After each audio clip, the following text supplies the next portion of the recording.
Hi everyone, welcome back. We're in segment 2, and I don't know if you've got your eye on it or your ear on it, but we're in segment 2. Yes, I'll be here all night, folks. So we kind of touched in the last segment on falls and fracture prevention. We were talking about eyes and how they can help with making sure that we can see everything properly, and if we don't, how that can affect our ability to walk, to stand, to balance. We see this a lot, in the younger population, but also in our seniors population. And this is really a population that you and I are very passionate about serving and making sure that they're heard and seen. So, without further ado, let's get into falls and fractures. Yes. As it relates to eyes. Absolutely. So Dr. Teske, Megan and I are on a mission to really help improve the musculoskeletal health of all people 21 and older because of this new Health Canada approved bone scan that we've helped bring here to Canada, and we're educating about. Prevention is critical. So, and looking at not just quantity of bone, but quality of bone. But the other aspect that people may not think about when they're thinking about falls and fracture prevention. So anybody that's had an osteosound scan out there already, but you maybe haven't had your eyes checked and you don't know what's going on there. This is the role we're playing. We're not just here to check the status of your bones, your bone density, your bone quality, but we're also here to stock your toolbox. So Dr. Teske, let's dive into the eyes, how that impacts the vestibular system, what the brain does, and why we should care when it comes to falls and fracture prevention. Well, thank you for that, Mark. Of course, the eyes are an extension of the brain. And the brain controls the nervous system controls the skeletal system. So when you impact one system, you impact all the other systems at the same time. So I think, again, in that theme of being preventative, 2/3 of patients that are senior will have falls. 2.5 times more likely to have a fall if there's low vision. Often patients don't know that they have poor vision or have limitations in their vision until they are assessed. Right. So if we're trying to prevent, then we want a checklist and make sure bone density, bone quality is good, vision is good, balance is good, hearing is good. We need all of the checks. Right. So I think sometimes, and do you see this in your practice? Because how human of us, and it becomes human nature. When something becomes our normal, and for those that aren't watching on TV, I'm putting my air quotes up because what is your normal? It becomes your normal because that's what you're living with each and every day. I know you've been brought to tears in your clinic many times when you're restoring somebody's vision and they didn't even realize how bad they were because they didn't know how good they could be. And that has insidiously over time quietly crept into their overall health and their adaptation they've had in their life, right, to the way they live. Absolutely. What is that like for you as an optometrist? Like let's talk about that for people. Like what can they be looking for because they may think this is normal for them. What's normal and what's not normal when we're talking about eye health and falls and fractures? You brought a valid point. People don't know what they don't know because they haven't experienced differently.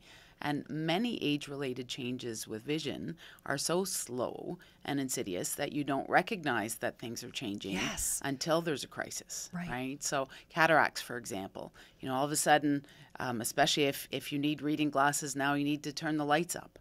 Well, the lens inside your eye getting clouded is the reason why you need to turn the lights up. Right. So when my mom said, go to the window, the light's better, and I shrugged and said, really? I see just fine here because I was younger, didn't have issues. Now I understand what she meant. Go to the window because the light's better. Right. So having that cataract removed, often patients will complain, I see my wrinkles more. I see the carpet that I chose and I didn't realize. But these are all good problems. Right. So again, having that ability to see better when you didn't even know that you weren't seeing well.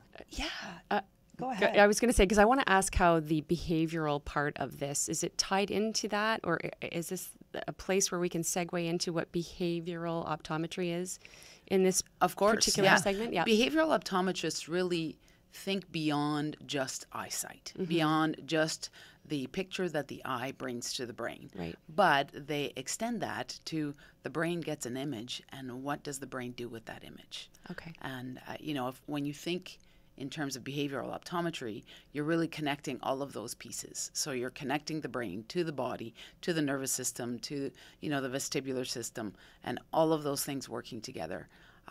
to dictate your behavior.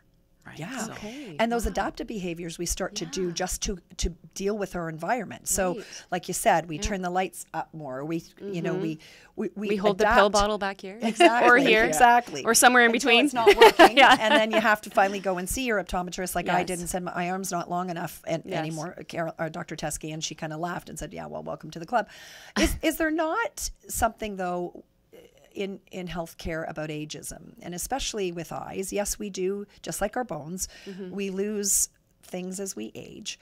However, let's talk about that from the lens of prevention. So is it ever too late, Dr. Teske, to start to change? And I know, you know, my mother's had cataract surgery. I know my mother-in-law's about to. There's sometimes fear around, oh, I don't want to do that, and I'm fine. And then, like you said, all of a sudden they can't believe the difference in what they're seeing, and their adaptive behaviors change because they don't need to make that adaptation anymore. Yeah. What about that when it comes to ageism? Yeah, you know, ageism has a role in every health discipline, I think. And patients take that perspective also and suggest, well, you know, I'm X number, I'm 80, I'm 90, then I should accept these changes in my body. You know, I can't drive at night and I don't want to drive anymore, so I just don't. All of those things are not necessarily a fact. You know, I remember in my first years of practice, I sent a 73-year-old and a 100-year-old mom and daughter team to have their cataracts done at the same time. I love wow. it. I love and it. why not, right? We deserve to be Absolutely. Yeah. well at whatever number. Yeah. But I think accepting that there's nothing we can do, I think in all of our disciplines is just not okay. There seems to be a common theme in a lot of our podcast episodes, bringing different practitioners on. We just had a nurse practitioner on, Mandy Dickey. Shout out to Mandy, amazing woman, neurological nurse practitioner, sustained her own brain injury, and saying that she's challenging because she said she's now, talk about lenses, she's seeing the nervous system and brain in a different lens now because she's the patient, and it's changed the way she does everything. And that's what being open to this collaborative approach to medicine. We all have our specialties, but learning from one another. And at the end of the day, the person that benefits the most are the patients. And that's what this is all about. This is what it's all about, That's why for we're sure. doing this, right? Which is so incredibly important. So you talked a little bit about behavioral, as Megan was saying, and preventing falls and fracture, which is critically important, a part of our toolbox of musculoskeletal health. But it also plays a massive role, the eyes do, and we're going to dive in deeper on this topic, but in mental health. Why is that, and what's in your toolbox to help with mental health? So, of course, because the visual system reports to the brain, you know, speaking of ageism again, often I'm asked the question, you know, if my parent has dementia or my spouse has dementia, should we even bother with cataract surgery? Well, we know that depriving your brain of input with eyes that should be better, could be better, exacerbates dementia. Yes. I think probably where I have seen the most information, you know, and the most care needed is post-pandemic or even through the pandemic. You know, I mean, from device use to isolation, you know, the visual impact that mental health has had, you know, I see it every day. People don't recognize that your vision can be blurred because you're in that fight or flight, you know, where your nervous system is in overdrive because you're anxious, because you're sleep deprived, because you have migraines. All of those things impact your vision. Yeah. When people, again, seek me out thinking they need glasses, when glasses really are not the root cause. Right. I think we need to clone Dr. Teske. Right. Just right I've now. been trying for years. Yeah. I've been trying for years. But she is having an impact, and it is having this rippling effect. And she's leading the way when showing, even though with resistance, and that takes courage. You know, let's be candid.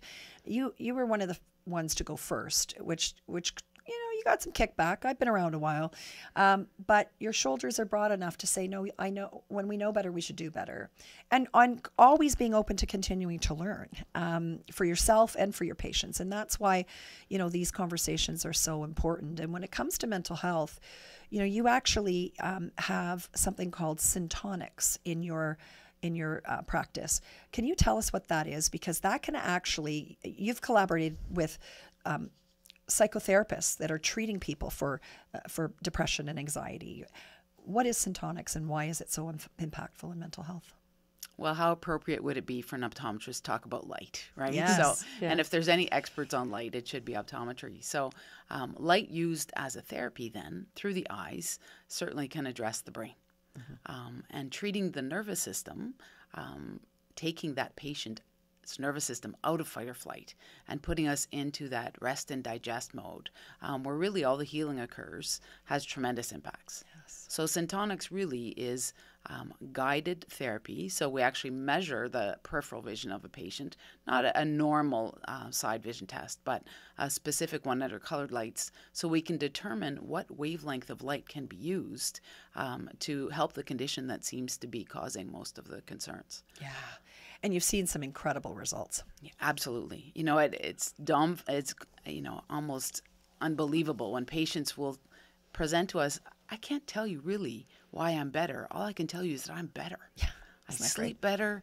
My appetite's better. My energy's better. My vision's better. My stress is less. Yeah. And I think that speaks to the testimony that when you impact one system, you're impacting them all.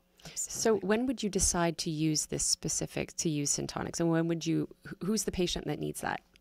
Well, we probably all could use it. Yes. I think okay, I should fair. take a turn on Fair. occasion, but Yeah.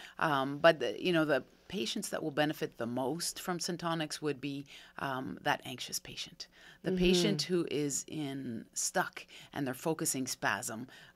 Particularly, you know, our younger patients. You know, I was just thinking that. I have stopped saying don't use devices. Right? Yeah. Because that's ship has sailed. Yeah. Well, Yeah. devices are part of our world. Yes. Yep. So I think now we need to educate on what devices do.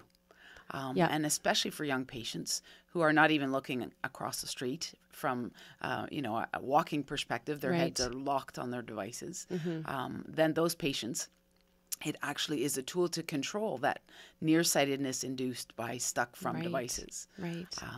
ADHD, ADD patients, you know, where focus is a problem. Yep. Migraines, you know, eye coordination problems, post-stroke.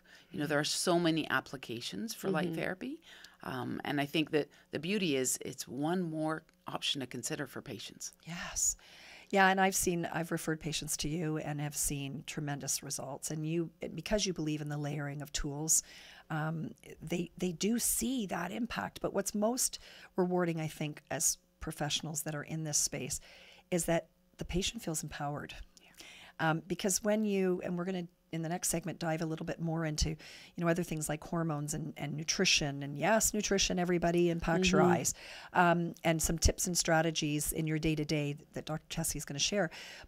But these patients, when you start to feel like you have some control and you start to get those small wins, then you can make better choices in your lifestyle. Then you are moving your body more or drinking or hydrating or doing all the things that are not only going to be good for your eye health, your mental health, and what a difference that can make. And I'm sure you see that on a daily basis, which has got to be so rewarding.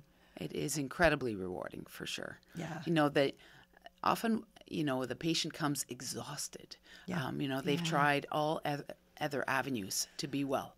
And Syntonics is just one thing where you really don't have to be an active participant. Right. I mean, you have to show up, but you show up and literally look down a tube and stare at light. So there's no, you know, take home required necessarily, as long as you're attending your visits. And really, we can see some tremendous results after even 10 visits. So how long of a span of time are we talking? Is this something that people would have to do for the rest of their lives, or is Not at all. What's the goal to, you know, if they're coming in, they're going to have this, you know, have Syntonics. You're recommending, say, 10 to 20 treatments. What is the span of time people are going to be, and then what's the outcome expected after that?